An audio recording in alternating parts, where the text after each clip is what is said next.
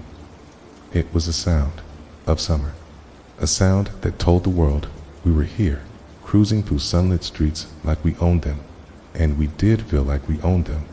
Do you remember how grown-up it felt, making your own modifications? It's how the simplest things gave you that rush of pride, of creativity, of ownership. It wasn't just about the noise, it was about standing out. We'd swap cards every few days to test new sounds. Jeremy swore that thicker cards gave a deeper rumble. Marcus used an old joker from a playing deck that made his bike sound like it was sputtering out. Amanda once used a holographic sticker, card that caught the sun as it spun, creating little flashes of light as she passed. We talked about organizing a bike parade just to show off our new engines. We imagined riding through the neighborhood in formation, cards buzzing, radios blaring, flags flying from the backs of our seats. We never actually did it, but we dreamed about it constantly. The dream was half the fun. There was something about the way the card flapped, the rhythm of it syncing with your pedaling, that made you feel like you were part of a machine, a fast one, a cool one, bike that wasn't just a bike anymore, okay? It was yours, and it sounded different than anyone else's. And even though it started with the cards, it didn't stop there. We added streamers to the handlebars, reflectors, too. The spokes, beads that clicked up and down the wheel wires as we rode. Someone taped a tiny flashlight to the front for night missions.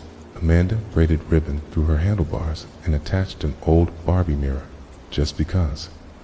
Marcus once glued a Hot Wheels car to the front fork and called it his hood ornament. We were customizing, personalizing, without even realizing what that meant. Each bike became an extension of its rider, a mobile identity. And when we pulled up to the meeting spot, you could hear us before you saw us, those different spokes chattering together like a conversation. It's funny now, looking back, that little sound that bent everything. It meant summer was in full swing. It meant your card hadn't flown off yet, which was always a risk. It meant you were riding into another day of freedom and sunshine, the wind in your face, your engine roaring, and when the card did fall off, as it always did eventually, it was never a tragedy. We'd stop, pick it up, and laugh. Sometimes we'd try to fix it. Sometimes we just found another card. It was never about that card. It was about what it meant. Did the card really make the bike go faster? Did it make us cooler, louder, better, riders? Or was it just one more way we turned the ordinary into something unforgettable? I think it was all of those things, and none of them. It was just us, being kids, making noise, making memories. I still remember the feel of the clothespin in my fingers, the way I had to angle the card just right so it wouldn't fly out too soon. The look of it, spinning like a blur as I rode, catching sunlight and dust and joy all at once. It didn't last forever. Nothing ever does. Eventually, the cards warped or tore, or got left behind in a puddle somewhere, okay? But the sound stayed with us, okay? Even now, I can close my eyes and hear it. That's the sound of a summer in motion. The sound of a kid who didn't need anything fancy to feel like a legend. That's the sound of cool. We never thought of it as a ritual. But every afternoon, after the bikes were tweaked and the cards were clipped and the cold sodas finished, we always ended up doing a few laps around the block, not racing, not trying to get anywhere fast, just cruising, letting the day unfold in slow motion. The streets were our track, the sidewalks our guide, and everything in between was a scene from the kind of movie we didn't know we were already starring in. It always started with the gentle turning of the pedals, the chain catching with a soft click as we pushed off the curb. The first few feet were a little wobbly, especially if your hands were still sticky from melted ice cream or soda. Okay, but once you found your rhythm, once your tires rolled over that familiar pavement, it was like settling back into a dream. The sun was lower now, casting golden light that made everything look like a painting. The trees threw long shadows onto the street, and the air, though still warm, felt softer, quieter, as if the whole neighborhood had decided to relax with us. And then there were the sprinklers. Do you remember the sound they made? Stacking, rhythm like a clock counting down to something fun. Tick, tick, tick, tick. Then a sudden burst of cold mist sprang across the sidewalk in a perfect arc. It was a game every time, a challenge, dance of timing and speed. We didn't ride around the sprinklers. We aimed for them, wanted to catch just the edge, to feel the spray on our shins and the cool surprise on our cheeks without getting completely soaked. Some houses had the basic rotating ones, slow and steady, easy to time. Okay. Others had the unpredictable kinds that whipped from side to side like they were hunting you. Those were harder. You had to lean forward, pick up speed, and hope the spray didn't smack you full in the face. Jeremy was the best at dodging. He treated it like an art. He'd coast right up to the spray, lean left at the last second, and slip through the mist like it was nothing. Amanda, on the other hand, went full, speed into every sprinkler on purpose, squealing every time like it surprised her. She'd lift her arms as she passed like she was flying through a waterfall. It wasn't about staying dry. It was about being in it, about claiming every part of the neighborhood as our own, even the sidewalks. And the neighbors, well, they were part of it too. Every house had its character, and every porch had someone who seemed to know us by name. Old Mr. Reynolds, who always wore the same fishing hat and sat on his lawn chair reading the paper. Janice, who smelled like strong flowers and had a laugh that sounded like she meant it. It's the twins' grandma, who had a jar of butterscotch, candies that probably hadn't been replaced since 1982. They were always there. It's part of the backdrop, but never just scenery. They waved. We waved back. It was automatic, like breathing. "Good afternoon, boys," Mr. Reynolds would call without looking up. "Hi, Miss Janice," Amanda shouted once, mid-sprinkler dodge, nearly slipping off the sidewalk. "Careful now." Janice laughed, her voice trailing off like a song, and we would smile every time, because being seen, really seen by the people around you, made everything feel a little brighter, a little more real. Do you remember what it felt like to be part of something so simple? To be recognized, greeted, welcomed, without needing a reason? Was there ever anything more comforting? It was all part of the ride. The sounds, the water, the waving. We didn't think of it as special, not then.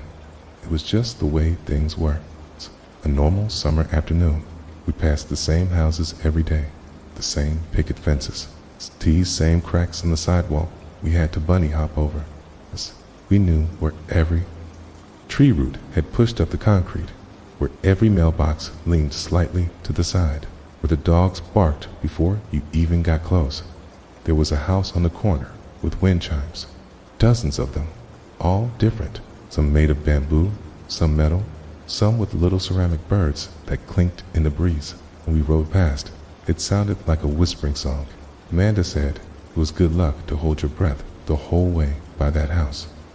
I tried once, almost passed out. We laughed for 5 minutes.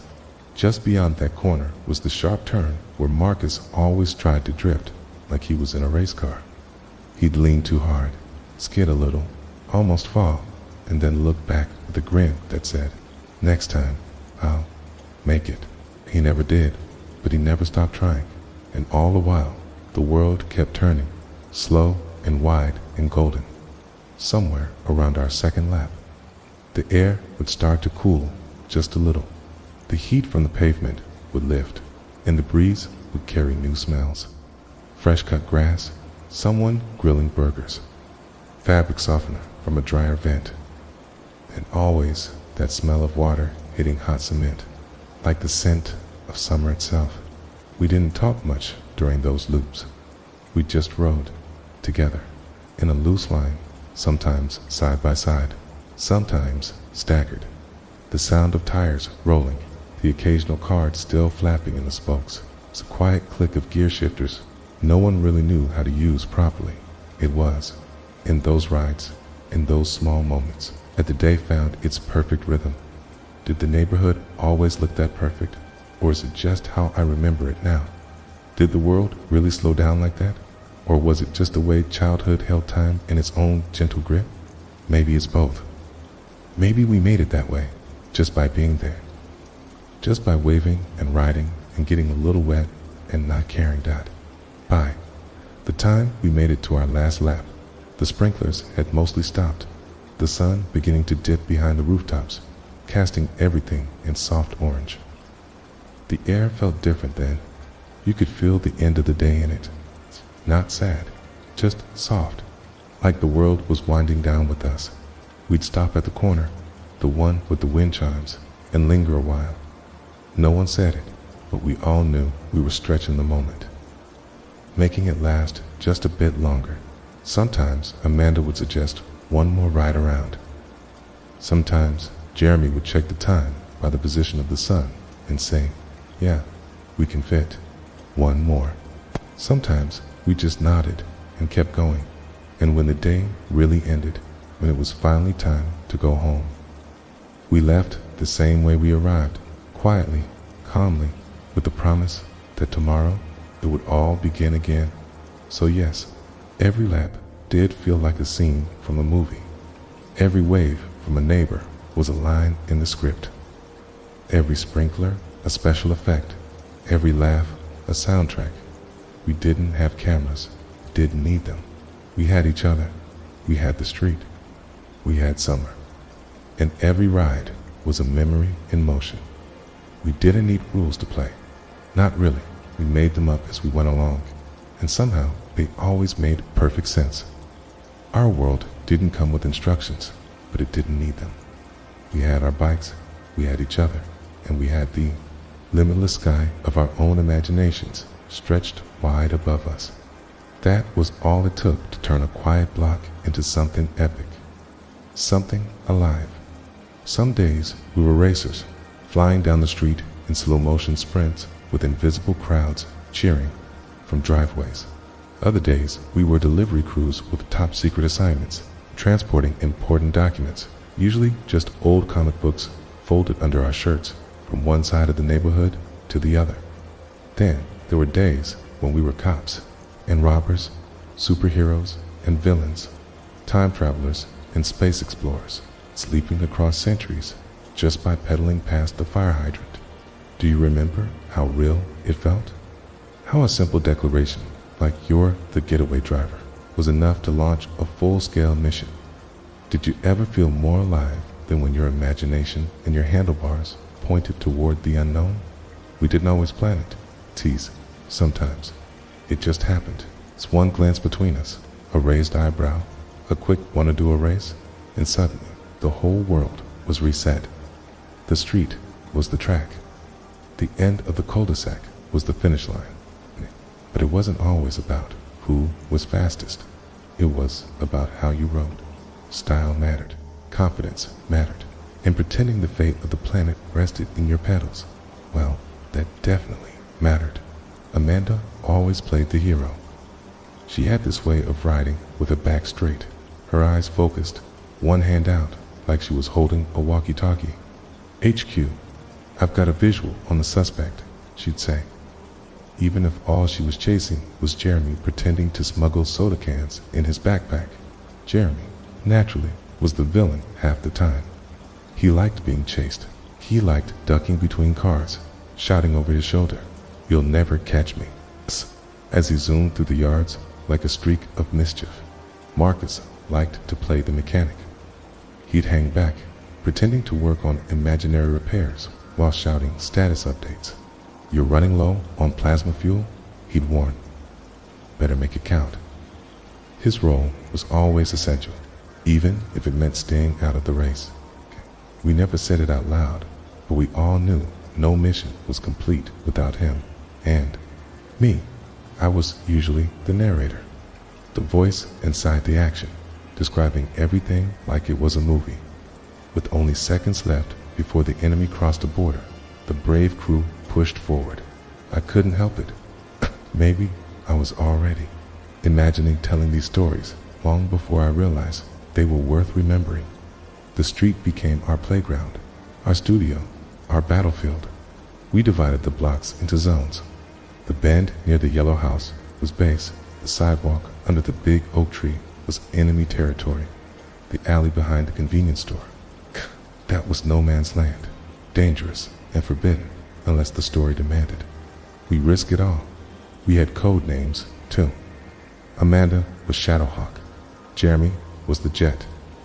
Marcus changed his name every week, depending on what cartoon he'd watched the night before. One day he was Blaze Vortex. The next, he was Commander Shrimp. We never questioned it. I think I was just Flash for a long time. Not because I was fast, but because I liked the way it sounded when someone shouted it. Do you remember? Yelling across the block at full volume, like you were in the middle of a high-stakes drama. Do you remember weaving through imaginary obstacles, dodging lasers, outrunning explosions that only existed in your head? And sometimes it wasn't even that dramatic. Sometimes we just created routes, timed laps around the block. We made up challenges like no pedaling downhill or no hands for as long as you could hold your balance. Marcus once rode an entire lap with his eyes closed. Or at least he said his eyes were closed. We never really knew there was a day late in the summer when we played the courier. The idea was simple. One person had to deliver a message, a folded note scribbled on notebook paper to the far end of the neighborhood. The others had to intercept. We took it seriously. The note was real. We weren't allowed to read it unless we caught the courier mid-route. Jeremy was chosen to deliver. Amanda and I played the intercept team. Marcus stayed behind and dispatched instructions over pretend radios. We rode like maniacs, cutting through backyards, hiding behind hedges, crouching under windows. Jeremy zigzagged down side streets, laughing the whole time. At one point, I skidded into a mailbox and fell flat. Amanda reached him first. Just before he turned onto Meadow Lane, she snatched the paper from his shirt, unrolled it dramatically, and read aloud, "Whoever reads this note smells like feet." We lost it. Every one of us, lying in the grass, catching our breath. We agreed it was the best game yet. Not because of the joke, though that helped, but because we had believed in it. We made it real, just for a little while. Looking back now, it's amazing what we turned into an adventure. The same blocks, the same cracked sidewalks, the same yards and fences and street signs. Through our eyes, there were worlds upon worlds, each ride a different story, each day a brand new mission. Did we need costumes? Did we need scripts or sets or rules? Or did our laughter and our imaginations build something stronger? We didn't need permission. We just needed time, and summer gave it to us in endless golden hours. Sometimes we played until the sky turned violet, till the bugs started to dance in the streetlights, till someone's mom called out from a front porch, "Time to come in." And even then, we groaned. One more mission, we begged, just one more. And sometimes, if the grown-ups were in a good mood, we got it. Those made-up games, they never stayed the same. We never played them the same way twice. But the feeling that stayed with us, that spark of something big happening in a small world.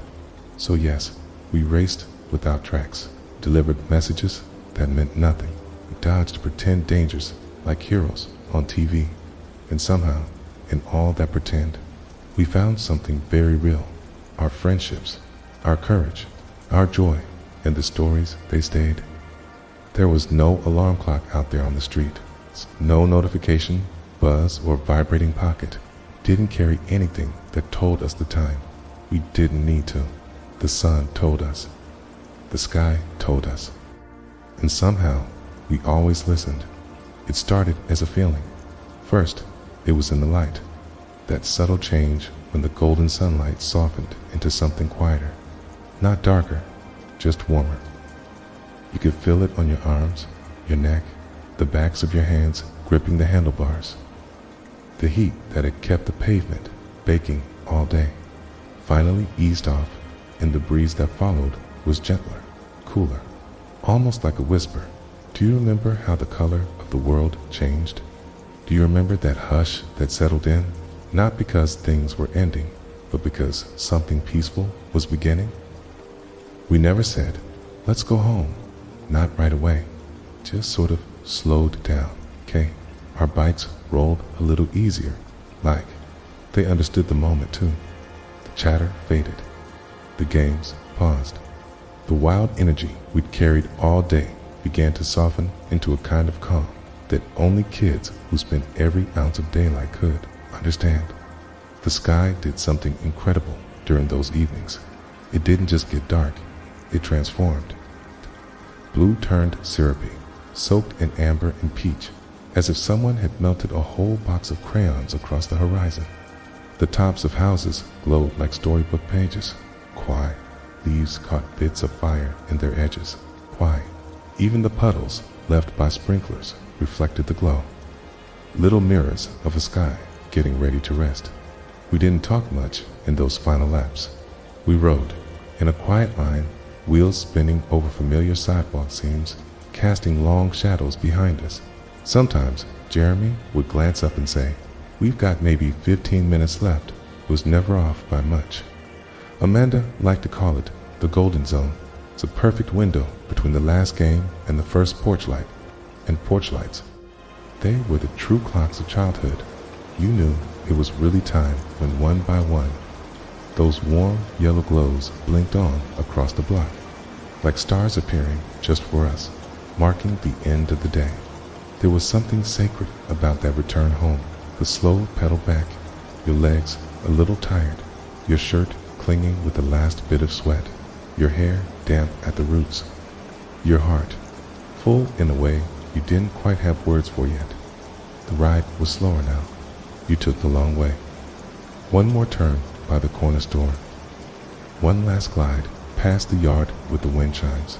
Maybe, just maybe, a final circle around the cul-de-sac. Stretching those last seconds before the sun dipped behind the rooftops. Sometimes we'd stop at the top of the hill. It's a place where you could see most of the neighborhood. We'd watch the sun fall slowly, the orange glow fading into purple, then blue. No one rushed. No one reached for a phone. We just watched, and it was always the same sound that signaled the end. All right now, time to come in. It might be your mom's voice, or your dad's, or a neighbor calling out for a sibling. Maybe it was just the squeak of a screen door, the clang of a dinner bell, the soft bark of a dog who knew your routine. Whatever it was gentle, firm, but not harsh, a reminder, a pull. Did it ever feel sad, having to go home after such a perfect day? Or was there something comforting in it, knowing home was waiting, warm and full of light? I never dreaded it. Not really. Maybe I sighed. Maybe I turned my head and gave one last longing glance to the open street. But I also liked the way home looked in the twilight, the porch light glowing, the shape of my dad's shadow moving behind the curtains, the smell of dinner drifting through the windows. I'd park my bike in the same place every night, just beside the steps. Kickstand down, a little squeak as it settled. Sometimes my hands were still sticky from melted ice cream or tree sap, or who knows what. Sometimes I had a new scrape on my knee or a streak of mud up my leg. But I always stood there for a second before going inside. The quiet was different then. Not the buzzing, excited quiet of the street, but the still kind. Comforting kind. The kind that meant the day had been full, and now it could rest. Inside, the house was cooler. Lights dim. Maybe a show playing softly on the TV. A box fan humming from the hallway. And the smells. Oh, The smells, fried chicken, fresh laundry, lemon dish soap. You only notice them after being outside all day. They hit you like a hug. We never talked much about our days. It's not in the list. Anyway, just little moments, dropped casually over dinner or brushing our teeth. Marcus wiped out in the alley, but he's fine. We made up a new game, and I was the hero this time. Got sprayed by the sprinkler right in the face. Just pieces, fragments, but inside, we carried the whole story. Do you remember how sleep felt after a summer day like that? You didn't toss, you didn't scroll, you didn't lie awake worrying about anything. You just sank, allowing soft eyelids, heavy, the faint hum of crickets and the last chirp of birds outside your window. Sometimes I'd fall asleep with the fan pointed right at me, a breeze on my face like the one from riding, my sheets cool against sunburned skin, my dreams full of bikes and sidewalks and laughter. And in the morning, the light would return, the same sun, the same sounds. A new day, it's a fresh ride. That was the rhythm of it, the circle of it. Each sunset, a soft closing, each sunrise, a promise. So yes, we knew when it was time to go. The sky told us with gold and peach and purple. The streetlights blinked their signal.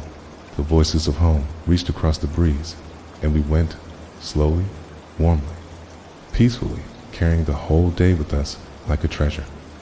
By the time the sun had fully dipped behind the trees and the first stars began blinking into the sky, we were no longer just kids on bikes.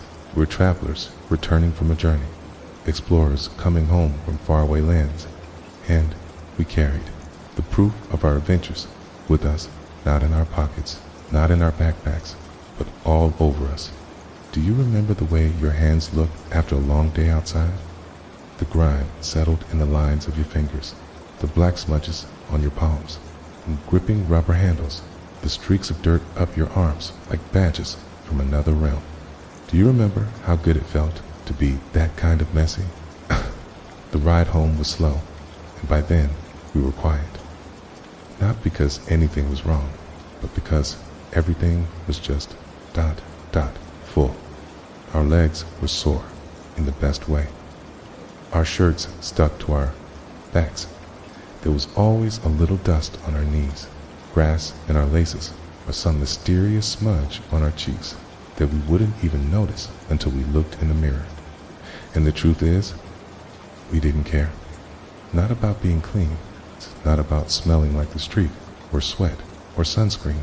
In fact, it felt earned. It felt like the proof that the day had been real, that we had done something worth remembering. I remember walking my bike up the driveway, the wheels crackling over dry leaves and loose gravel. I'd park it beside the steps, like always, leaning it against the same wooden post, the handlebars slightly turned. Then I'd take that first slow step onto the porch, where the wood felt cool under my feet, and the air smelled different. Inside air, home air dot. As I stepped through the screen door, it would creak slightly, slap shut behind me with a clap that echoed through the house like a whisper that said, "He's home." And just like that, I was no longer a superhero or a racer or a secret agent on a classified delivery mission. It was just me again, still buzzing with the echoes of everything I'd lived that day, but back inside the quiet rhythm of home. "Look at you," my mom would say, smiling but shaking her head. "You're a mess, okay?" She said it like it was something wonderful. I'd glance down at my shirt, maybe streaked with mud from a shortcut to a dirt trail, sticky from the soda that had exploded when Marcus crashed into the curb. My socks were never white at the end of the day. They were beige at best, tinted with the story of wherever we'd gone. And when I finally peeled off my sneakers, the same ones I wore all summer, with the soles beginning to flap and the laces turned gray, there was always that release, that sense of freedom, not from rules or parents or school, but from the weight of the day, finally coming off my shoulders and feet. Do you remember the sigh you made without meaning to as you sat on the carpeted floor? That long, breathy exhale that felt like it came from somewhere deep inside your chest. The house would be dim by then, lit only by a lamp in the corner or the TV playing something low and familiar. Sometimes it was reruns. Sometimes it was the weather. Sometimes just the hum of static waiting for someone to press a button. The tile in the kitchen was cool under my feet as I tiptoed in for a drink of water. That first sip after hours in the heat was like a reset button, cold, crisp, cutting through the dust in my throat. If I was lucky, there'd be lemonade in the fridge, the kind from the big yellow container with the smiling picture. Sometimes, just the taste of that sugary tank would bring back a moment from the day I hadn't even remembered until right then, like the sound of the sprinkler I jumped through, or the joke Marcus told when he fell off his bike, or the feeling of Amanda's hand slapping my back as she passed me in a race I didn't know we were having. I'd head to the bathroom next, turning on the faucet and watching the water run, brown for a second before it cleared.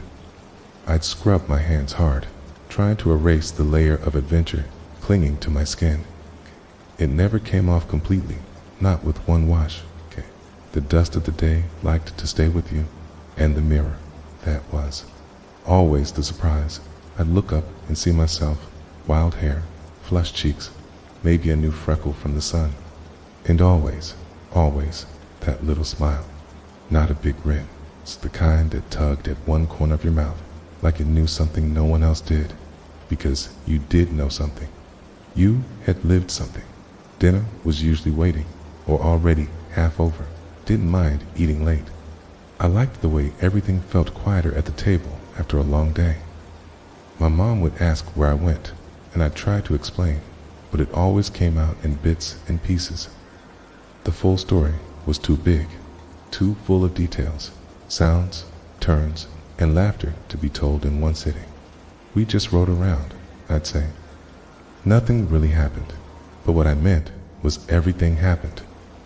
Everything that mattered, we'd cleared imaginary roads for. Secret deliveries. We'd rescued invisible hostages from the backyard fence. We'd dodged water, raced shadows, and rode like the wind itself was chasing us. And at the end of it, we returned dusty, sweaty, tired, but more alive than one. Ever. I think part of what made those days special was how complete they felt. We didn't leave anything unfinished, no level left unplayed, no friend left behind, no stretch of sidewalk unexplored. And so, by the time we came home, our bodies ached in that soft, satisfying way that only childhood summers can give you. That kind of tired. It wasn't exhaustion, it was joy, settled deep into your muscles. A full heart trying to fit everything it had lived into one small chest. I'd go to bed not long after that, after the last plate had been rinsed, the last light turned off in the hallway. I'd lie down in a room that still smelled like sunshine, my hair still damp from a quick rinse. The sounds of the ceiling fan making shadows dance on the walls, and sometimes, if I closed my eyes just right, I could feel the handlebars in my hands again. I could hear the cart flapping in the spokes. I could see the golden light glinting off Amanda's bike as she turned the corner. I could hear Jeremy laughing somewhere behind me, and I'd smile, knowing I'd wake up and do it all over again tomorrow. So yes, I came home, Dusty. I came home. Sweaty, but I came home happy, with my head full of images, my legs full of miles, and my heart full of stories. Because every day back then wasn't just a day. It was a memory waiting to be made. And somehow, we always made it perfectly. Lying in bed, the world outside, quiet and dark, I could still feel the shape of the day lingering in my bones. The hum of the ceiling fan, the soft creaks of the house settling, the faint rustle of leaves just beyond my window, all formed the soundtrack to my drifting thoughts. Sleep didn't come right away because my mind was busy retracing the routes I had taken, reliving the moments I had lived, and dreaming of the adventures yet to come. Do you remember that feeling? It's the way your imagination stretched far beyond your bedroom walls. How a simple bike, sitting in the corner or out by the porch, was more than just a machine. It was a key, a passport, a ticket to freedom. That bike was everything. It was a shimmering bridge between the safety of home and the wild, wide world just waiting for us to explore. The metal frame was light in my hands, even though the wheels and pedals knew every crack and bump of the neighborhood. The handlebars seemed to hum with possibility. The tires were ready to roll on any path, any street, any secret trail we could dream up. Sometimes, just before sleep pulled me under, I would close my eyes and see the morning sun spilling over the rooftops again. I could almost smell the warm air, hear the distant laughter of friends, and feel the soft bump of pavement under my tires.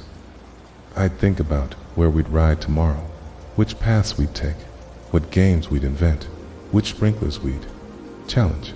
Maybe we'd race down the hill by the park, daring each other to go faster.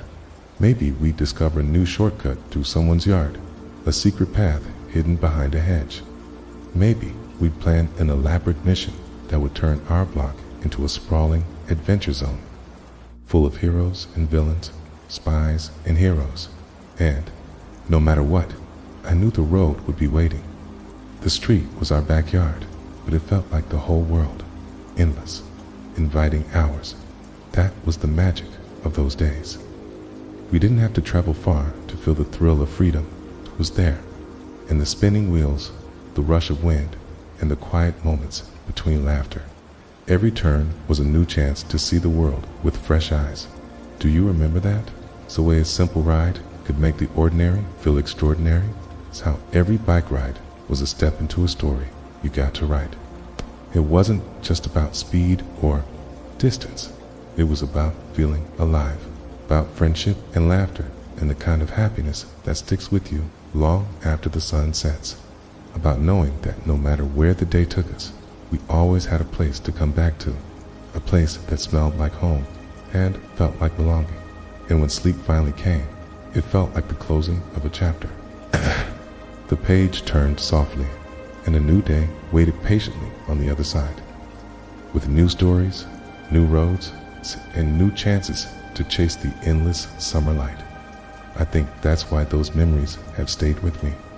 Not because they were perfect, or because the rides were always smooth, or because every day was filled with grand adventures, but because in those moments we touched something simple and true, something timeless, a childhood where freedom meant the open road ahead, where friendship was the greatest treasure, where every sunset promised a new beginning. So tonight, as I close my eyes, I hold on to that feeling. It's that gentle excitement for tomorrow's ride. It's a quiet hope that the world is still out there waiting for us to pedal forward and find the next adventure. And maybe, if I'm lucky, I'll wake up and hear the breeze whispering through the trees. It's the soft creak of a bike ready to roll.